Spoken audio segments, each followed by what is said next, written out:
Le hashtag Justice for Glitter s'est hissé au sommet de la liste des sujets en vogue sur Twitter en novembre 2018, cherchant à faire revivre l'une des œuvres les plus débattues et les moins appréciées de Mariah Carey à ce jour. Même après 17 ans, les limbellis autoproclamés voulaient à tout prix que leur idole reconnaisse un fragment de sa carrière qu'elle avait désespérément essayé d'oublier depuis la sortie du film en 2001. Les critiques des fans étaient si féroces que cela a fini par faire le tour des réseaux sociaux, dévoilant l'un des films les plus détestés de l'époque, Glitter, accompagné de sa bande originale qui a non seulement atteint la première place du classement des albums iTunes plus de 10 ans après sa sortie, mais qui a également fait son retour dans le classement des bandes originales du Billboard. Avec le directeur d'une des plus grandes maisons de disques ayant jamais existé, qui utilise son pouvoir et son influence pour saboter votre carrière à chaque tournant, qui se trouve être au passage votre ex-mari, les médias et votre propre famille qui font tout ce qu'ils peuvent pour vous ruiner, toutes les chances étaient contre Mariah au cours de sa soi-disant période de flop. Ce moment de sa carrière allait malheureusement se traduire par de multiples problèmes de santé qui allaient progressivement se transformer en ce qui ressemblait à une dépression nerveuse sans fin, rendue publique aux yeux du monde entier. Salut à tous et bienvenue sur Vraie Histoire de Star, la chaîne YouTube qui dévoile la face cachée des célébrités. Aujourd'hui, nous plongeons dans l'univers de Mariah Carey. Alors, si vous êtes nouveau sur la chaîne, n'oubliez pas de vous abonner et d'activer la cloche de notification pour ne manquer aucune de nos prochaines vidéos. Il y a plus de 20 ans, le monde était témoin de l'époque la moins appréciée de la carrière de Mariah Carey et de la sortie d'une abomination jugée glamour par les médias. C'était le 11 septembre 2001. Le classique culte connu sous le nom de Glitter a été si sévèrement critiqué qu'il a accidentellement et délibérément pris de l'importance auprès du grand public. Non pas parce que l'interprète et star du film Mariah Carey était au centre de ce projet, mais parce que le film était si mauvais que tout ce qui l'entourait était tout simplement maudit. Les critiques négatives et l'exploitation par les tabloïds du séjour à l'hôpital de Mariah, sa soi-disant famille dysfonctionnelle et ses prétendus frasques sous l'emprise de la drogue ont garanti la malédiction du film, ce qui lui a valu le plus faible démarrage de l'année 2001 au box-office. Le film a rapporté seulement 2,4 millions de dollars comparé à certains de ses concurrents cinématographiques de l'époque, comme The Glass House et Hardball. Deux autres événements majeurs sont venus parasiter le projet dans son ensemble. Les attentats du 11 septembre et Tommy Mottola.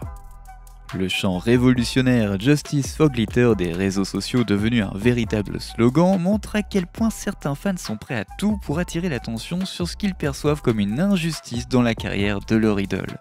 Cette tactique deviendra finalement synonyme de la surcharge de consommation qui se produisait autour de la culture pop de la décennie 2000.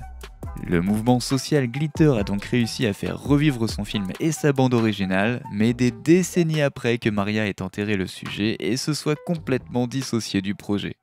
Niveau réputation, il est toujours difficile aujourd'hui de savoir de quel côté de la barrière nous nous trouvons compte tenu de la passion déclenchée autour du film.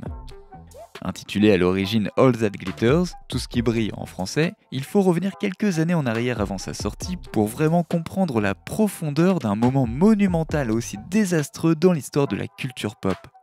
Avant de faire ses débuts de scénariste et avant de mettre les pieds sur le grand écran, Mariah savait déjà que sa carrière ne laisserait pas indifférent.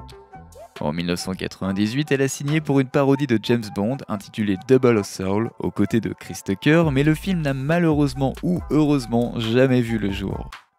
L'année suivante, elle joue le rôle d'une chanteuse d'opéra dans un projet intitulé The Bachelor, et c'est d'ailleurs à cette époque qu'elle cherche à réaliser un film non autobiographique, mais pourtant très inspiré de sa vie, qui sera plus tard connu sous le nom de Glitter. Un film du même type que Burlesque de Christina Aguilera et A Star Is Born de Lady Gaga. En collaboration avec la scénariste Kate Lanier, à qui l'on doit des classiques comme le drame biographique sur Ike et Tina What's Love Got to Do With It, All That Glitters raconte l'histoire d'une jeune femme qui s'est retrouvée à la tête d'un groupe de rock. Billie Frank, 9 ans, est envoyée dans un orphelinat car sa mère instable ne peut pas s'occuper d'elle. Confuse et perdue plus que Franklin dans le dernier épisode de Snowfall, Billie, jouée par Mariah, devient choriste pour une fille qui rappelle étrangement Jennifer Lopez. Après avoir rencontré un DJ qui tombe amoureux d'elle, Billie est propulsée au rang de star, mais découvre rapidement le côté sombre de ce DJ. Attendez une minute, cette histoire me semble étrangement familière. Bien qu'elle insiste sur le fait qu'il ne s'agit pas d'un film autobiographique, les spéculations et les fans étaient plus que convaincus que All That Glitters s'inspirait de la vie réelle de Mariah. L'intrigue, qui raconte la relation trouble de Billy avec sa mère, présentait bien trop de similitudes avec le parcours de Maria, qui est finalement devenue l'une des plus grandes artistes de tous les temps. Sur le plateau, il fallait qu'elle fasse bonne figure pour interpréter le rôle de sa vie, car en dehors du plateau, les circonstances étaient bien plus troublantes que ce que l'on aurait pu penser. Maria était en proie à des troubles intérieurs. La raison, sa relation et son divorce en 1998 avec le chef de Sony Music Entertainment, Tommy Mottola, ou le diable selon le seul et unique Michael Jackson. Persuader votre idole d'avoir une relation amoureuse avec vous n'est pas un concept nouveau dans l'industrie de la musique. Nous avons tous entendu ces histoires de grands directeurs de disques qui couchent avec leurs artistes fétiches, et dans le cas de Maria, ce n'était pas vraiment différent. L'énorme différence d'âge de 20 ans entre elle et lui a préparé le terrain propice pour un environnement contrôlé auquel Maria a été soumise pendant 4 ans, même si cela lui a paru durer une décennie. Après le divorce, elle a signé un contrat de 80 millions de dollars avec Virgin Records. Ce nouveau contrat a donné naissance à son tout premier album sous leur supervision. Il s'agit de la bande originale de Glitter, un mélange de chansons originales et de reprises correspondant à l'ambiance des années 80 et des clubs présents dans le film.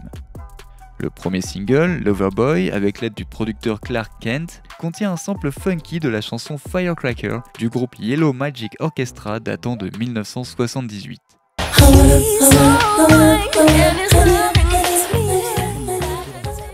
N'étant plus lié à Tommy Mottola, ni romantiquement ni contractuellement, Tommy a voulu se venger et a fait tout ce qui était en son pouvoir, et il en avait énormément, pour saboter la carrière de Maria à partir de ce moment-là. Après avoir appris que son ex-femme allait sortir un film et un album, Tommy a décidé d'utiliser le sample avant que Maria n'ait l'occasion de le faire. Jennifer Lopez, la nouvelle artiste montante que Maria ne connaît toujours pas, a signé pour devenir la nouvelle star de Tommy et il s'est assuré qu'elle serait à la hauteur en poussant Maria dans ses retranchements et en poussant les fans à monter les deux divas l'une contre l'autre. Après avoir découvert que Maria allait utiliser le sample, Tommy s'est arrangé pour offrir ce même sample à Jennifer qui l'a utilisé sur son titre I'm Real. La version originale, pas celle remixée avec J-Roll. D'ailleurs, le sample de Rick James, Mary-Jane, était également un moyen de se venger de Maria. Pourquoi cela? Parce que Maria avait enregistré une chanson en duo avec J-Roll. Le PDG de Murda Inc., IRV Gotti, a même confirmé que Tommy avait intentionnellement essayé de blesser Maria après que Tommy ait appelé IRV tôt un matin, lui demandant d'organiser une collaboration entre Jennifer et J-Roll.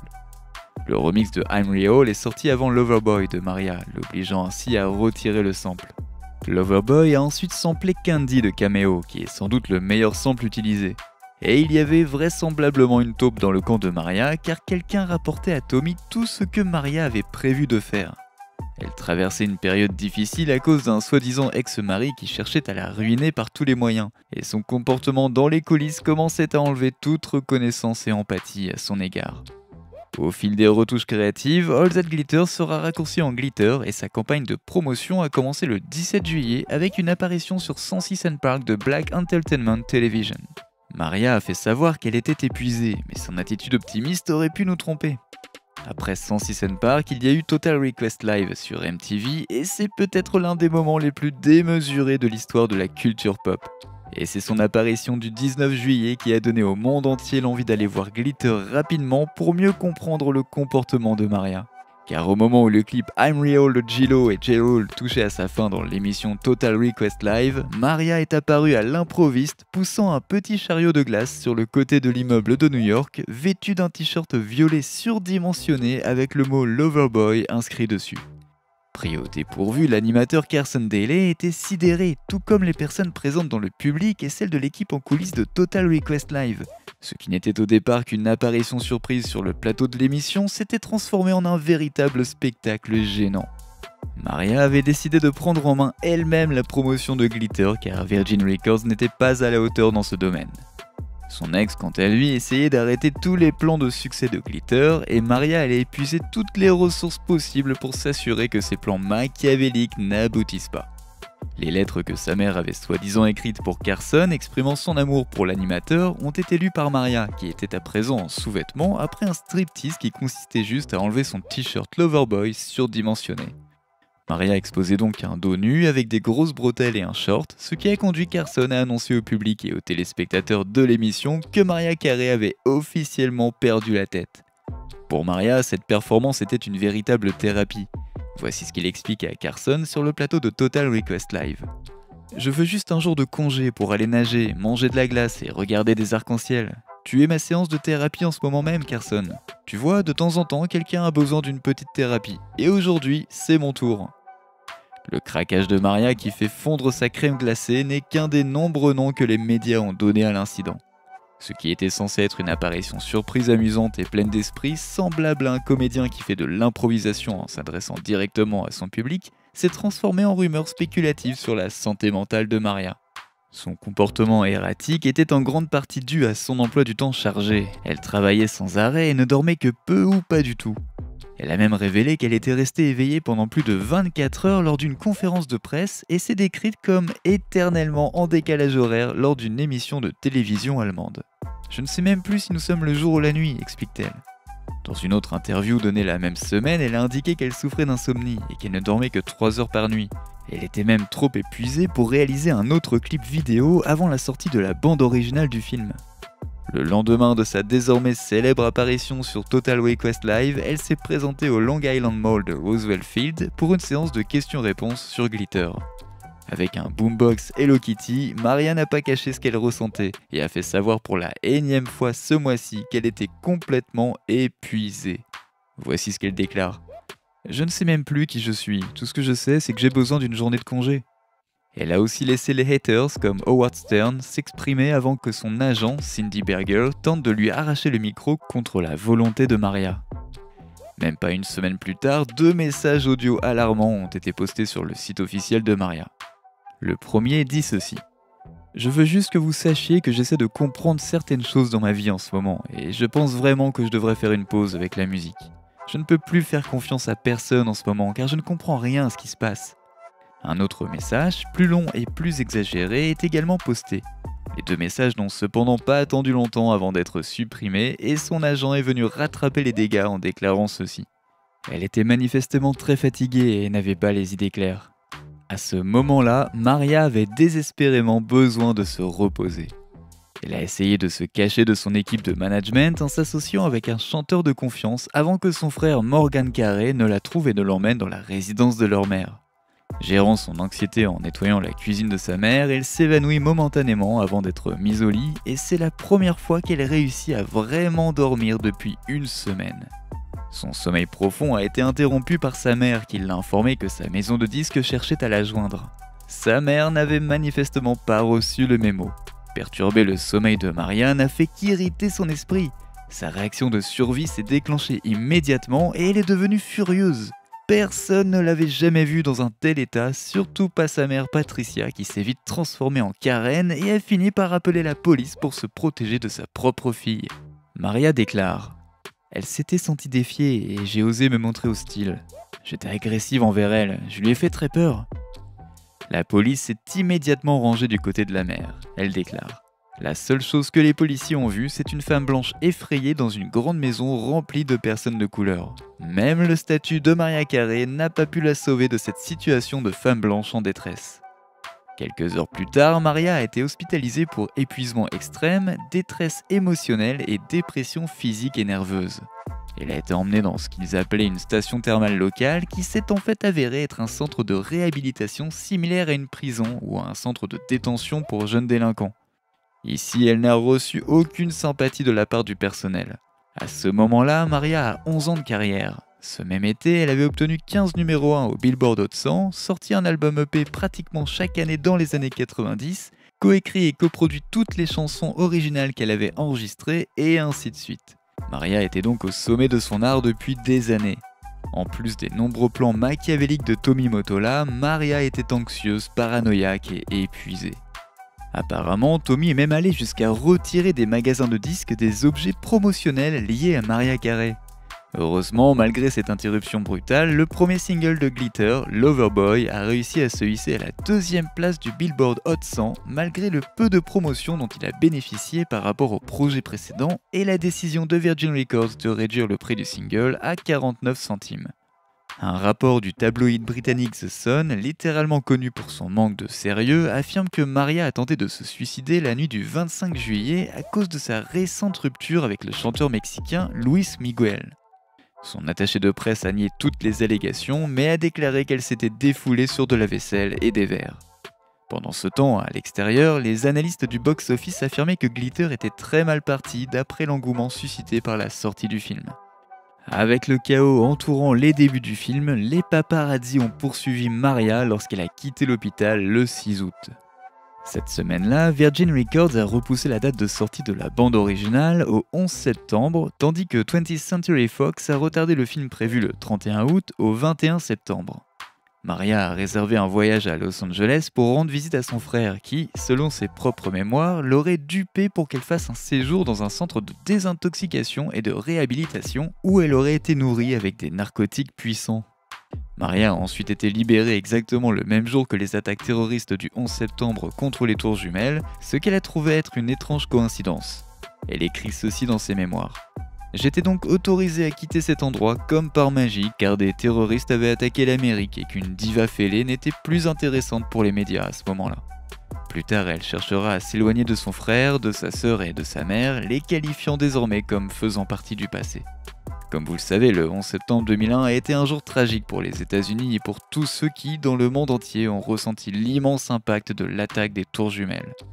En revanche, The Blueprint de Jay-Z, Silver Side Up de Nickelback, Love and Theft de Bob Dylan, Ghetto Fabulous de Fabulous et bien d'autres encore sont tous sortis exactement le même jour et ont obtenu de bien meilleurs résultats que Glitter. Les frasques qui ont précédé la date de sortie de Glitter ont été très bien documentées, placardées sur les couvertures de tabloïds et de magazines douteux, convainquant les curieux que le projet était condamné dès le départ. Néanmoins, Maria a persévéré. Bien que les médias s'acharnent sur une situation déjà chancelante, elle fait sa première apparition publique à l'une des projections de Glitter, le 20 septembre, vêtue d'une chemise noire sur laquelle est imprimé un drapeau américain. Le lendemain, Glitter est sorti dans environ 1200 cinémas et a rapporté 786 436 $ le jour de sa sortie. Maria interprète sa chanson Hero lors de l'événement télévisé de George Clooney, Benefit America, A Tribute to Heroes. Glitter a été le 11e film le plus rentable lors de son premier week-end et a rapporté environ 2 414 596 $. Lors de sa deuxième semaine, il a chuté de 61,1% en termes de vente de billets, se classant ainsi à la 15e place du box-office. Le film a rapporté moins de 5 millions de $, soit moins de 20% de son budget de 22 millions de $. À ce jour, le film possède une note de 6% sur Rotten Tomatoes avec une note moyenne de 2,9 sur 10. 23 critiques sur Metacritic lui ont donné une note de 14 sur 100, ce qui indique un désintérêt massif, la plupart des critiques se concentrant sur le jeu de Maria sur Disney Channel et l'utilisation de clichés dans le scénario. Témoin de la chute de Maria telle qu'il la connaissait, Virgin Records a cherché à couper les liens avec la maman de Damn Babies, allant même jusqu'à lui payer 28 millions de $ pour résilier son contrat. L'année 2001 n'a donc pas été très tendre pour Mariah Carey, mais en 2002, elle a signé un contrat de 7,5 millions de $ par album avec Universal Music Group et a sorti son nouvel album Charm Bracelet. Son premier single, Through the Rain, résume sa persévérance.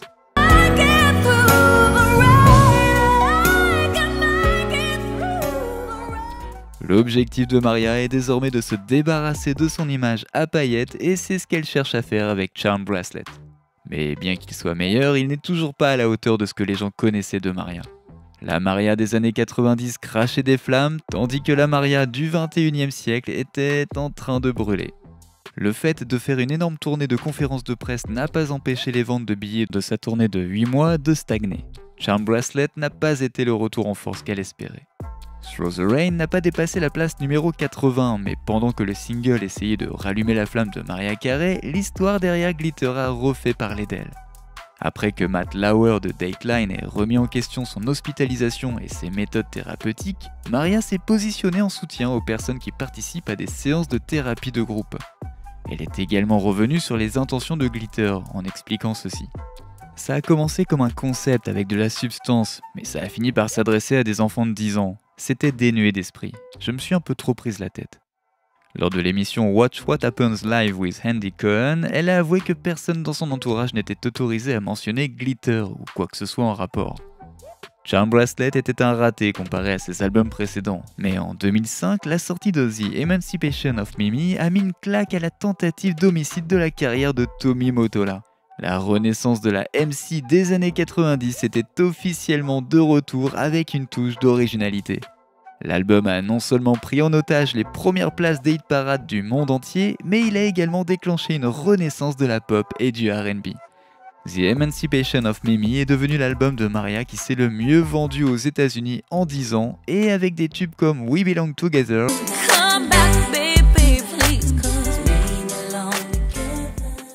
Like That et Shake It Off, Maria était de retour tel un boomerang et Glitter n'était qu'un bien mauvais souvenir.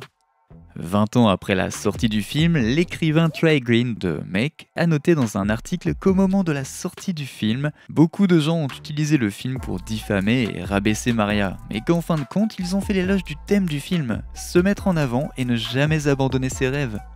Lorsque le hashtag Justice for Glitter a déclenché un mouvement en 2018, cela a pu être considéré comme un geste stupide pour certains. Mais pour Maria et ses agneaux, il s'agissait de la résurrection d'un souvenir qui avait été autrefois intentionnellement enterré. Du moins du côté de Maria. Elle a d'ailleurs aussi, de manière surprenante, changé son point de vue sur l'époque, déclarant que c'était en fait un très bon album sur Good Morning America. Elle ajoute ceci: « Je peux le dire maintenant qu'il est numéro 1. » Jusqu'en 2016, elle n'a rien chanté de la bande originale de Glitter lors de ses nombreuses tournées. En fin de compte, le hashtag n'a pas grand chose à voir avec le contenu de Glitter, mais plutôt avec l'époque à laquelle il a captivé les foules et la culture qui l'entourait. C'était l'époque du culte de la célébrité, de la fin des années 90 et du début des années 2000, qui pouvait rapidement se transformer en dégoût de la célébrité en un clin d'œil. Une époque où Internet dominait les mécanismes de la célébrité et où les célébrités exerçaient un contrôle massif sur leur propre image publique. Après le 11 septembre et la crise économique de 2008-2009, Hollywood s'est progressivement détourné de l'idée d'un film à budget moyen, rempli de stars et destiné à un public adulte. Aujourd'hui, les icônes de la pop comme Lady Gaga, Christina Aguilera ou Mary J. Blige, déterminées à étoffer leur CV, n'auront pas à subir le même sort que Maria. En fin de compte, son comportement soi-disant bizarre n'était pas du tout étonnant si vous demandez à ses proches. En fait, certains diront que Maria était simplement elle-même. Le public a juste découvert sa forte personnalité dans tous les sens du terme. Pendant la première décennie de sa carrière, Maria est souvent apparue mal à l'aise et fermée, mais en 2001, elle n'était plus cette version d'elle-même. C'était plutôt une personne bizarre, amusante et optimiste, une facette d'elle qu'elle n'avait jamais révélée. Elle explique: « Le problème, c'est que vous avez la véritable version de moi-même en ce moment même, mais personne ne l'accepte vraiment, car en ce moment, c'est un peu trop. » Ses mémoires contiennent de nombreuses révélations sur cette période de sa vie. Si l'équipe de Total Request Live a été très surprise par la Maria qu'ils découvraient, les producteurs de l'émission, eux, ne l'ont pas été. Même avant le 11 septembre, il y avait bien trop de sécurité dans le bâtiment de MTV à Times Square pour qu'elle puisse vraiment s'incruster à l'improviste. Et le sketch de la crème glacée n'a pas été le spectacle sensationnel que l'on attendait d'elle. L'atmosphère de Total Request Live, composée d'adolescents hurlant à l'intérieur et à l'extérieur du bâtiment, était déjà chaotique. Finalement, les frasques de Maria y avaient parfaitement leur place. Carson admettra plus tard à Entertainment Weekly que Maria était visiblement tirée dans 1 million de directions différentes. La détresse physique, les éruptions d'urticaire et les douleurs sévères dans le haut du dos et les épaules qui en découlaient n'étaient pas seulement les symptômes d'un épuisement extrême, mais de quelque chose de beaucoup plus grave. Une somatisation et même un trouble bipolaire saisissant qu'on lui avait diagnostiqué et qu'elle avait gardé sous silence pendant des décennies. Le mépris collectif de Glitter peut être justifié, mais le venin déversé sur Maria était empreint de misogynie, de racisme et de stigmatisation autour de la santé mentale. Elle reconnaîtra plus tard avoir complètement négligé le rôle de la tragédie nationale, du sabotage de son projet et de ses luttes personnelles. Elle n'a pas vraiment fait une dépression. Elle a en fait été brisée par les personnes même qui étaient censées prendre soin d'elle. Même si elle n'avait plus envie de présenter son projet passionnel oublié, Glitter reste un projet troublé, renforcé par les épreuves personnelles de Maria, et une tragédie nationale qui n'était même pas l'aspect le plus fou de son lancement. Il n'est pas nécessaire de considérer Glitter comme un chef-d'œuvre révolutionnaire pour avoir le sentiment que justice a été rendue. L'empathie à l'égard de sa créatrice suffit amplement. Après 2 décennies à prendre la poussière, Glitter reçoit enfin la reconnaissance qu'il mérite et est enfin élevé au rang de classique culte. Sachant ce que nous savons à présent, comme beaucoup d'entre vous qui ont fait le lien entre le film fantastique de Maria et sa vraie vie, tout ce qui brille n'est pas forcément fait d'or. Et vous pensez aussi que les médias ont été trop durs avec Maria et que le film Glitter et sa bande originale ont été jugés un peu trop injustement? N'oubliez pas de laisser des commentaires pour partager avec nous votre avis et opinion sur toute cette histoire et peut-être nous apporter des idées neuves sur tout ça. N'oubliez pas de cliquer sur le bouton d'abonnement pour rester à jour sur toutes nos vidéos. À bientôt!